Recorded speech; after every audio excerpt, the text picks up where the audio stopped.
Subscribe कीजिए असंग देव जी के YouTube चैनल को और नए नए वीडियो सबसे पहले देखने के लिए बेल आइकन को दबाना ना भूलें।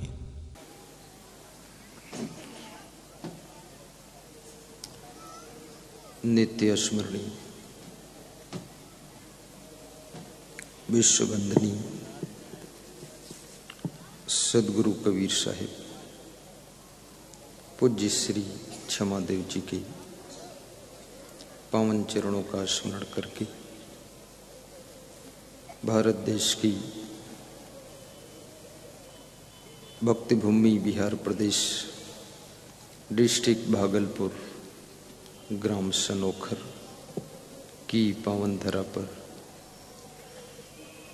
सुखद सत्संग की सरिता में हम और आप स्नान करेंगे। मुद मंगल में संत समाज, धर्म की राह पर चलने वाले श्रोता बंधुओं, घर घर की शोभा बढ़ाने वाली माताओं बहनों तथा मेरे प्रिय आत्मन बच्चों, सत्संग ये प्रश्न बहुत बड़ा प्रश्न है कि आदमी कितना बदल पाया है कि जहां कहा तहां खड़ा है, आगे भी नहीं बढ़ा है, पीछे भी नहीं गया है, वहीं का वहीं खड़ा है। ये बदलाव कैसे हो? वो साहिब जी ने सब बताया कैसे बदलाव होगा, उसको सुन करके बहुत अच्छा लगा। धन्यवाद। सदगुरु कबीर साहिब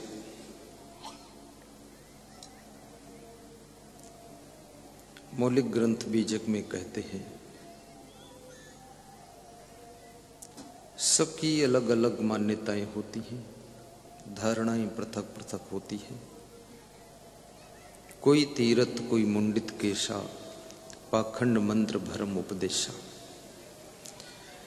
साहब कहते हैं कितने लोग तीर्थों में स्नान करने से अपना कल्याण समझते हैं और तीर्थों में डुबकी मारते हैं, परंतु गोस्वामी तुलसीदास कहते हैं, मुद मंगल में संत समाजू, जो जग जंगम तीर्थ राजू। संतों का समाज, जंगम मीन्स चलता फिरता सचल मोबाइल, संतों का समाज चलता फिरता प्रयागराज। संत समाज को प्रयागराज की उपमा दी गई है, संत समाज। और संत समाज का मिलना बहुत कठिन होता है,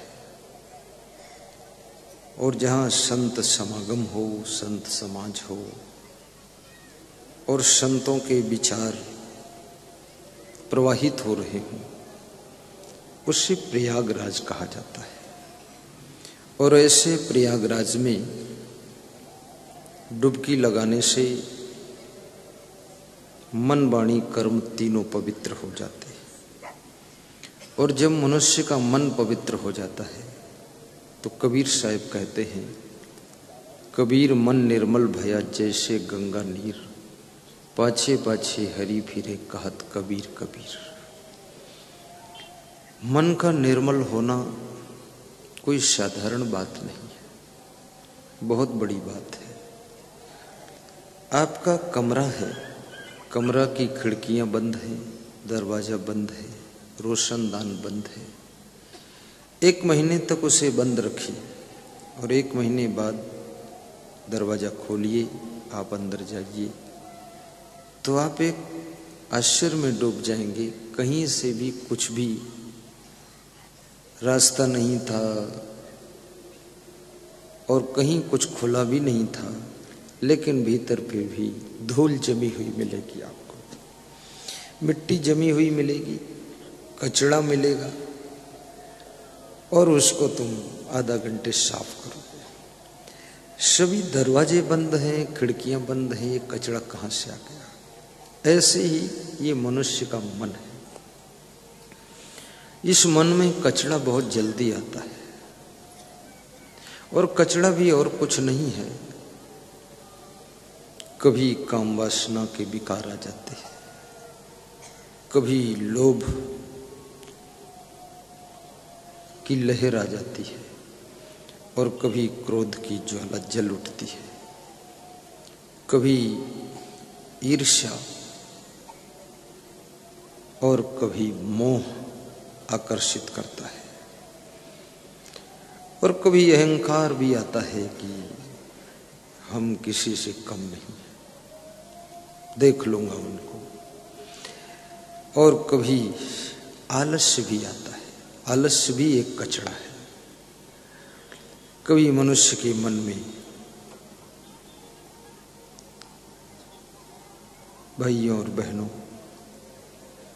द्वेष की भावना भी पैदा होती है, और ऐसी भावनाओं के बीच में मनुष्य का मन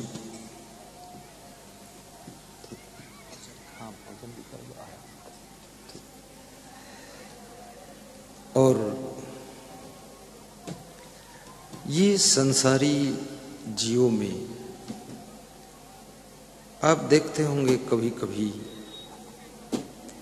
सुबह सुबह आदमी आपसे बहुत प्रेम करता है, लेकिन दोपहर में आपसे थोड़ा दूर हो जाता है, और शाम को आकर के फिर आपसे गले मिल लेता है, और रात में सोने से पहले फिर थोड़ा नाराज हो जाता है।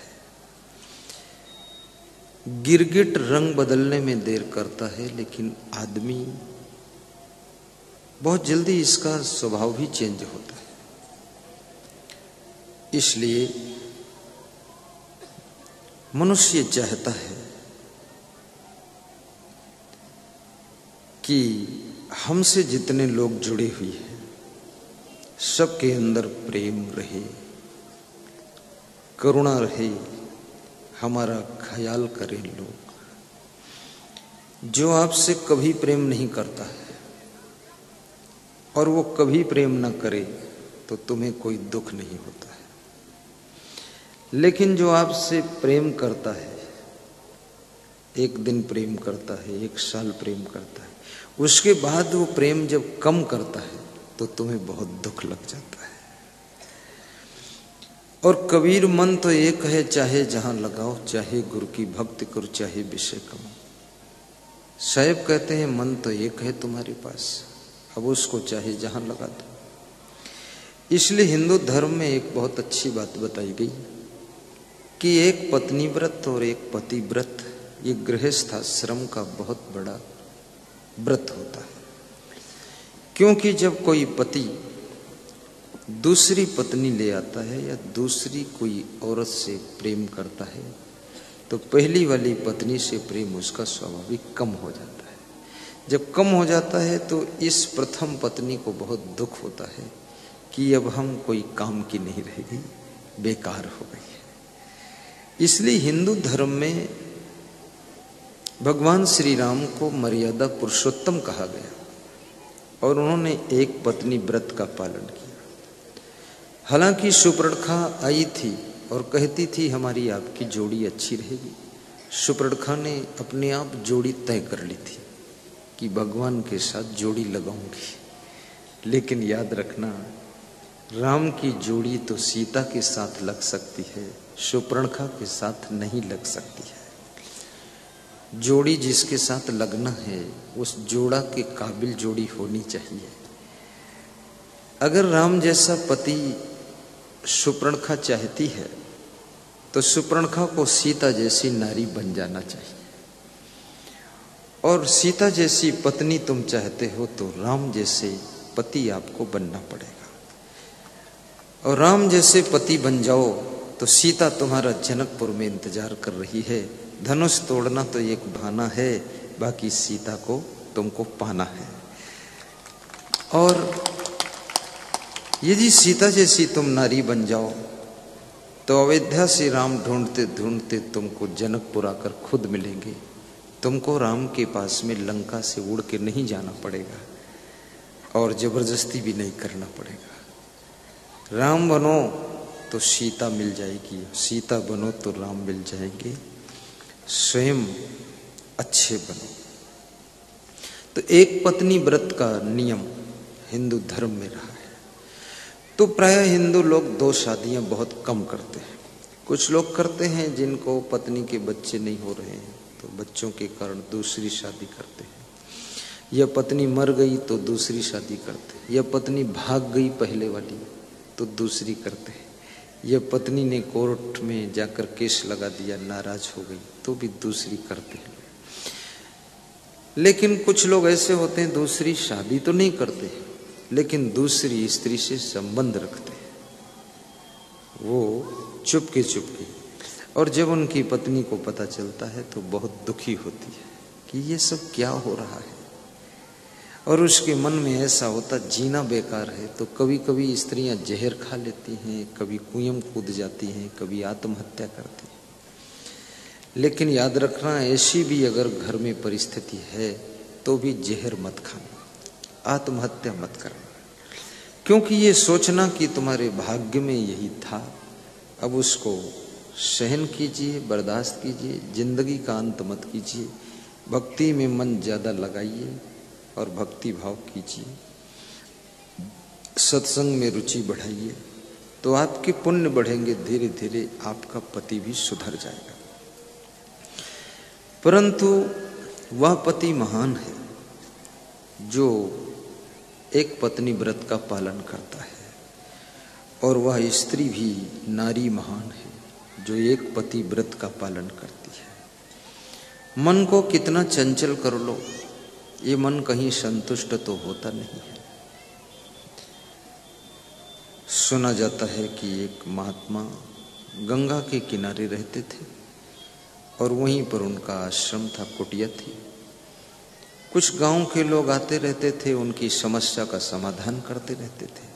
एक ऐसी स्त्री उस महात्मा के पास में आई और उसने कहा कि मैं बहुत दुखी हूँ, क्योंकि मेरा पति मिलिट्री में सर्विस करता था और मिलिट्री से रिटायर होकर जब लौटा, अब मुझसे वो प्रेम नहीं करता है और मेरा ख्याल भी नहीं करता। मैं दुखी हूँ। मुझे तो पहले वाला पति चाहिए जो मुझको बहुत मानता था, चाहता था, प्रेम करता था। तो उस महात्मा ने उसकी बात सुना।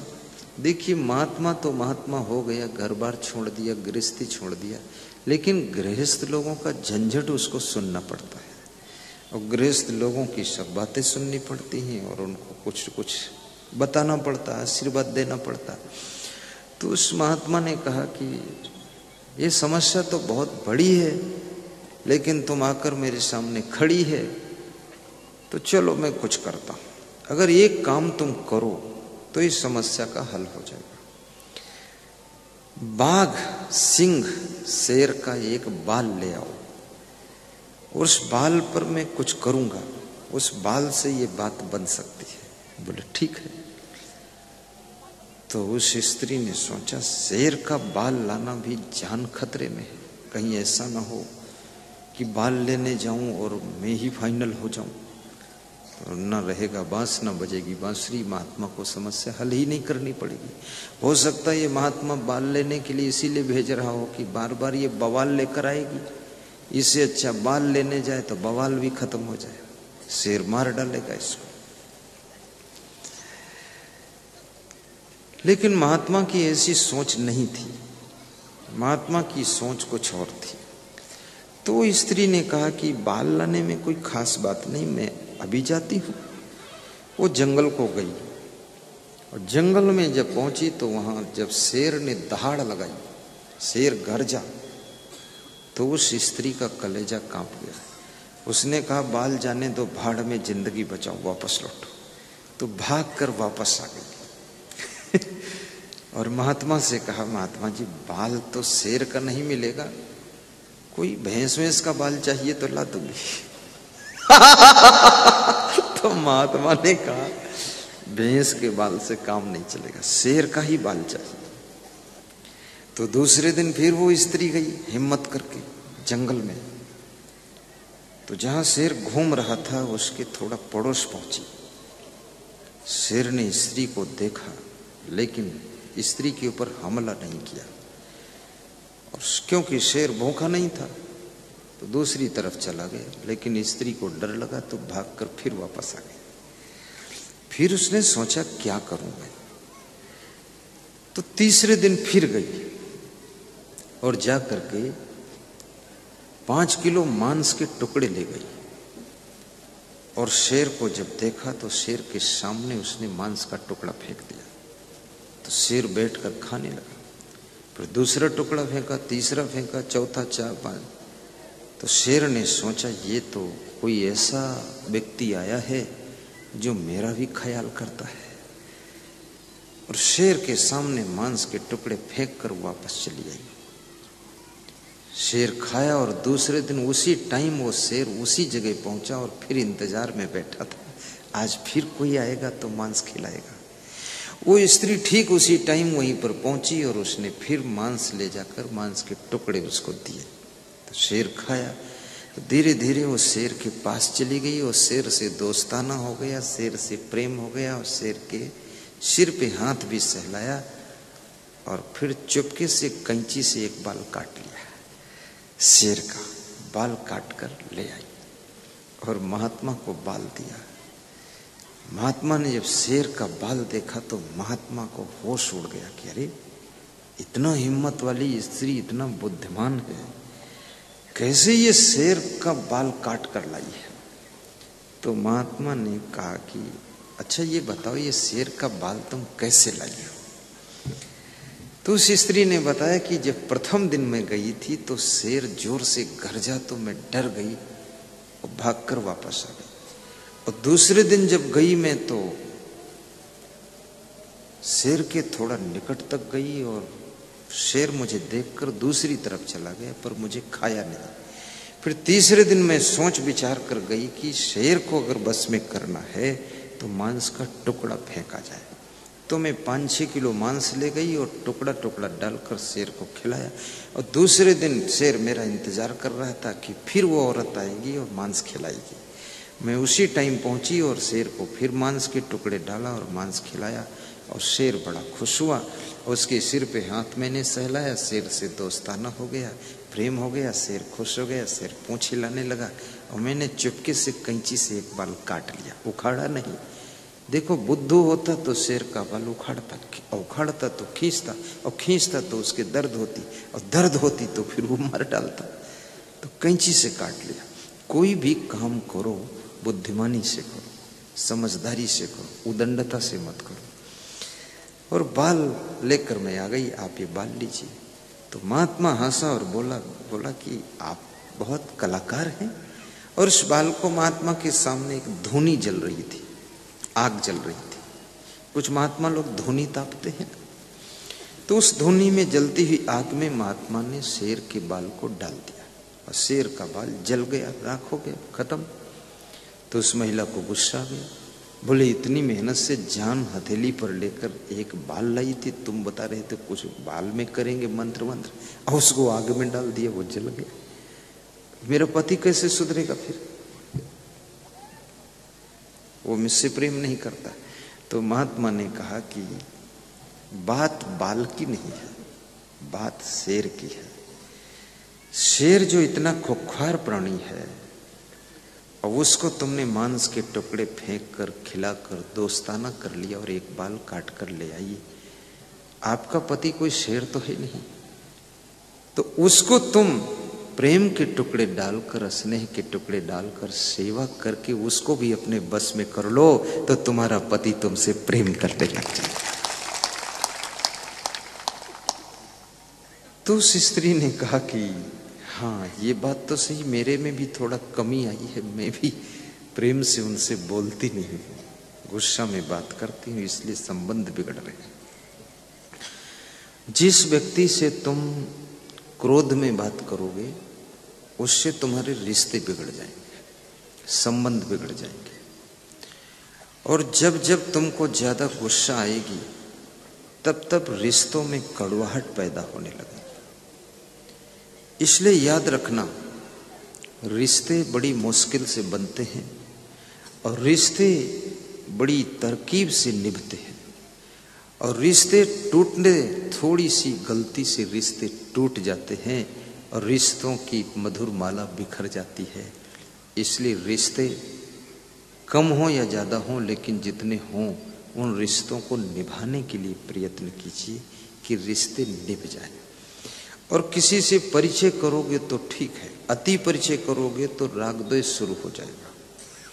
परिचय हो जाए वहां तक तो ठीक है, लेकिन अब बहुत ज्यादा तुम कहते हैं अधिक गुड़ में कीड़े पड़ जाते हैं, तो ज्यादा चोली दामन का साथ करोगे तो कीड़े भी पड़ सकते हैं, गड़बड़ भी हो सकता है। उस स्त्री के समझ में बात आई और वो घर गई और उसने अपने प्रेम के टुकड़ों को फेंकना शुरू किया। सेवा के टुकड़ों के द्वारा अपने पति को खुश किया और फिर उसको उसके पति ने पहले जैसा प्रेम देना शुरू कर दिया। याद रखना, यदि दूसरों से तुम प्रेम चाहते हो तो पहले दूसरों को तुम प्रेम देना शुरू कर दो, और दूसरों से यदि सहयोग चाहते हो तो उनको सहयोग देना शुरू कर दो। जो तुम दूसरों से चाहते हो वो दूसरों को बांटना शुरू कर दो, तो दूसरे लोग तुमको दुगुना 10 गुना वापस लौटाना शुरू कर देंगे। प्रेम देने वालों को ही प्रेम मिलता है, प्रेम न करने वालों को प्रेम नहीं मिलता है। प्रेम पाठ का चोलना पहिर कबीरू नाच। कबीर साहब कहते हैं कि प्रेम एक तीर्थ के समान है। प्रेम की गंगा बहाते चलो, ये गीत आपने सुना होगा। अभी जैसे हमारे विजय भाई कासिमपुर वाले एक भजन सुनाया उन्होंने, फिर मैंने कहा जरा वो विदाई वाली 2 कड़ी गा दो। प्रार्थना कर जोड़ के हम सभी को छोड़ के जाओ ना गुरुदेव, ऐसी गाया प्रार्थना। और गाते गाते वो रोने लग गए, क्योंकि प्रेम पहले से भरा ही था, अब प्रेम ओतप्रोत हो गया। तो उनको फिर याद आ गई कि मैं गाता तो हूं, लेकिन गुरुदेव फिर भी हमारे यहाँ से 11 तारीख को हमको छोड़ के इधर आ गए। ऐसा भी याद आया, और मैं यहाँ दर्शन करने आया हूँ। गुरुदेव जी यहाँ से भी 15 तारीख को विदा होने वाले छोड़ के। तो उनके अंदर करुणा उमड़ गई। और जब किसी भक्त के अंदर रोना आ जाता है, आंसू आ जाते हैं। शिवरी ने जब राम के पैर पखारे थे तो शिवरी ने कोई परात का प्रयोग नहीं किया था, चरणों के नीचे अपनी अंजलि रखी थी और आंखों के आंसुओं से पैरों को धो लिया था। राम के नयन भी डबडबा गए थे कि भक्त तो बहुत मिले, केवट ने कठौता में चरण धोए, लेकिन शिवरी ने अपनी अंजलि में चरण धोया और आंसुओं से धोया, गंगा जल से नहीं, आंखों के जल से धोया। इसलिए शिवरी का नाम भक्ति के आकाश में सबसे ऊंचाई पर है। स्वार्थ के लिए, संसार के लिए, मोह माया के लिए तो सभी रोते हैं, लेकिन जो गुरु भवसागर से पार करने वाले हैं, उनके प्रेम में यदि रोना आ जाए तो समझ लो दुनिया का रोना अब खत्म हो जाएगा और ये अंतिम रोना होगा। इसके बाद उस आत्मा का मोक्ष होगा, कल्याण हो जाएगा।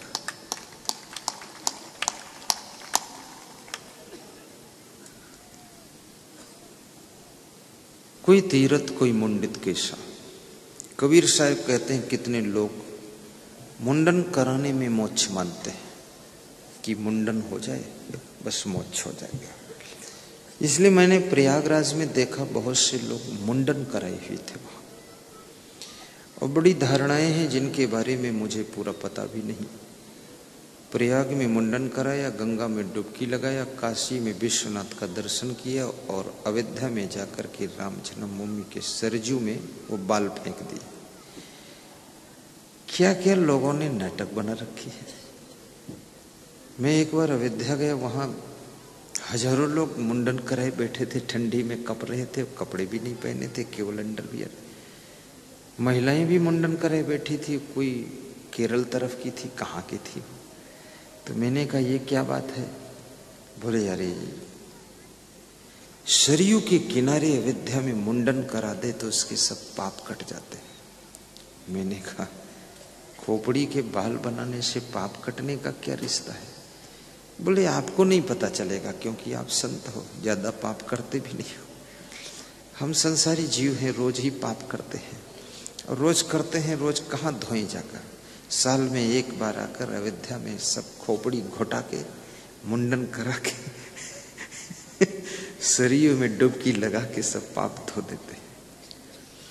अब ये भी कितनी झूठी धारणा है कि किसी नदी में स्नान करने से कहीं पाप धुल सकते हैं। एक महात्मा ने गंगा जी से पूछा जाकर के, गंगा मैया तुम्हारे में सब लोग स्नान करते हैं, पाप धोते हैं, तो तुम इतने पापों को क्या करती हो? तो गंगा जी ने उत्तर दिया कि मैं सबके पाप बहा कर ले जाती हूँ, समुद्र को दे देती हूँ। तो महात्मा ने समुद्र से जाकर पूछा, तुम्हारे पास में ये सभी नदियां, गंगा जमुना सरस्वती और सब पाप दे जाती, इकट्ठा होता, तो उसको तुम क्या करते हो? बोले उसी पाप के कारण तो मेरा पानी खारा हो गया, नमकीन हो गया। बोले सभी नदियों का जल तो मीठा है और मेरे में सब इकट्ठा हुआ सब खारा हो गया, ये पाप। तो महात्मा ने पूछा क्या पाप का टेस्ट खारा है, नमकीन? तो समुद्र हंसा और बोला कि मैं भी पाप अपने पास नहीं रखता। बोले फिर तुम क्या करते हो? समुद्र ने कहा कि मैं उन पापों को भाप बनाकर बादल को दे देता हूं। तो महात्मा बड़ा विचित्र था, वो बादलों के पास पहुंचा, बादलों से पूछा कि तुम इतने पाप लादे लादे कहां घूमते रहते हो? तो बादलों ने कहा मैं लादे लादे वहां घूमता हूं जहां वो पापी हैं, उन्हीं के ऊपर जाकर पाप फिर बरसा देता हूं। पाप वहीं का वहीं रहता है। ये कोई नदी में नहाने से पाप कटने वाला नहीं, इस भ्रम में मत रहना। ऐसे पाप कट जाया करते तो कोई कर्म फल भोगना ही नहीं पड़ता। तब तो बहुत सस्ता सौदा था। फिर तो हर आदमी गंगा किनारे ही घर बना लेता, रोज डुबकी मारता, रात भर पाप करे, सुबह स्नान कर ले, सब धुल गया। किसी नदी में नहाने से पाप नहीं कटेगा। हाँ, सत्संग एक ऐसी गंगा है जिसमें डुबकी लगाने से पापी के पाप, ताप, संताप और श्राप सब कट जाते हैं और दोबारा वो न पाप करता है, न संताप करता है, न किसी के श्राप के चक्कर में पड़ता है। सत्संग की गंगा में डुबकी लगाने से भविष्य में पाप करना भी बंद हो जाता है, फिर वो पुण्य करना शुरू करता है। ये सत्संग की गंगा सनोखर वासियों ने यहां प्रवाहित किया है और मुझे लगता है कि सैकड़ों गांवों से नर नारी आए हुए हैं और सभी का बहुत प्रेम भी है। कितने लोग रात यहीं सोते भी हैं। बड़ा तपस्या कर रहे हैं आप लोग, ऐसी बात नहीं, ये तपस्या है। और सबके घर रिश्तेदारों से भरे हुए हैं। सनोखर में लगभग सबके घरों में रिश्तेदार आए।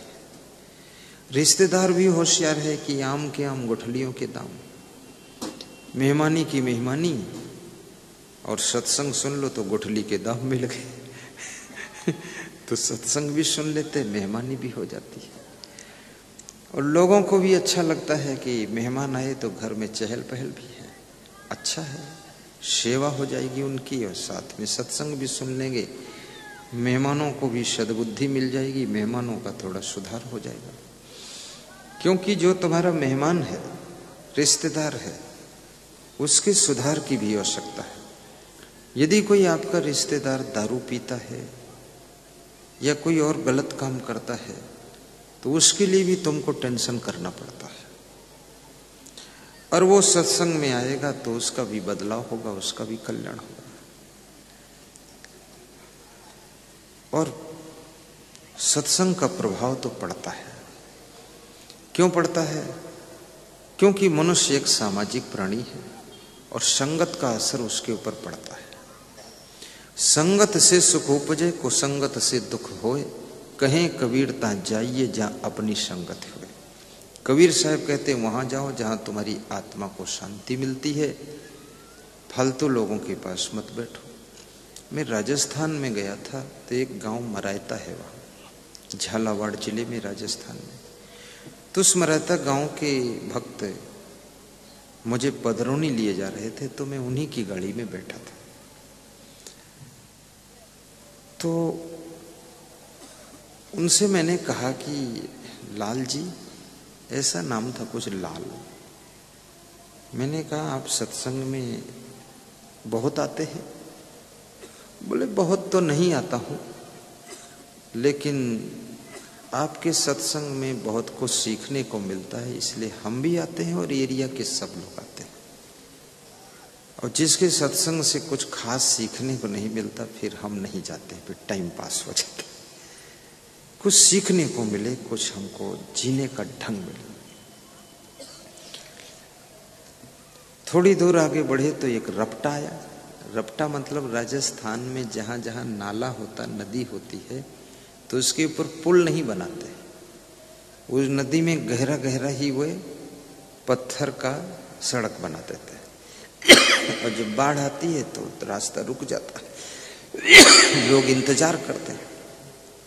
और बाढ़ चली जाती है जब, तब उस रपटा में पार होते हैं, उसको रपटा कहते हैं। तो उस रपटा में एक ऑटो रिक्शा खड़ा था, वो चढ़ नहीं था रपटा में। अब नीचे गया, ऊपर चढ़ नहीं रहा था, चढ़ाते थे तो उसका आगे वाला पहिया उल्ल हो जाता था। किसी का था, मेरे से मतलब नहीं। तो हमारे साथ जो भक्त बैठा था और मैं भी था, मैंने कहा अब क्या करोगे लाल जी? तो उसने कहा आपकी आज्ञा। तो मैंने कहा गाड़ी रोक दो।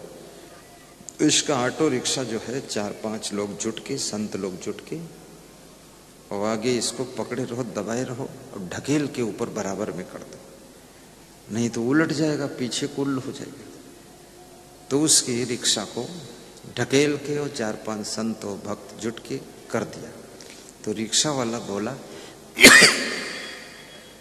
कि मुझे पता था कि तुम मेरा रिक्शा जरूर निकाल दोगे इस रपटा से। तो मैंने पूछा कैसे पता था?